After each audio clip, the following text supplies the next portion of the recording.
কোনো চাঁদা না দেওয়ার কারণে পাথর মাইরা তাকে মাইরা ফেলায়, এই অবস্থা দেখে আর সহ্য হয় না। বাংলাদেশের ভিতরে মহামারীর মতো ধারণ করছে চাঁদাবাজি, কথা বলেন ঠিক কিনা? এই বাংলাদেশের ভিতরে 92% মুসলমান, সেই দেশে চাঁদাবাজি করো আর এই বাংলাদেশের মতো জায়গায় থাকবা, সেই ক্ষমতা সামনে হবে না, কথা বলেন ঠিক কিনা? মুসলমান সবাই একত্রিত, এখন সবাই ঐক্য হইতেছে ইসলামের পথে।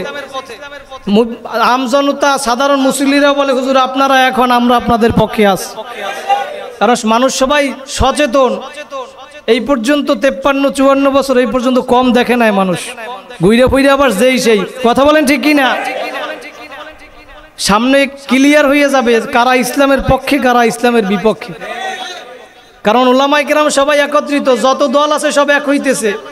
আল্লাহ পাক এই দেশে ইসলাম কায়েম করবে, বেশি দেরি না ইনশাআল্লাহ, কথা বলেন ঠিক কিনা?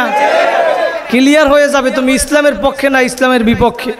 যদি ইসলামের পক্ষে থাকে উলামায়ে কেরামের দলে আসা লাগবে, যদি তুমি উলামায়ে কেরামের দলে না আসো, তোমার মাথায় টুপি থাকতে পারে, মুখে দাড়ি থাকতে পারে, মাথায় পাগড়ি থাকতে পারে, তোমার নামের শুরুতে আল্লামাও থাকতে পারে, কিন্তু তুমি বেঈমানের দালাল, কথা বলেন ঠিক কিনা?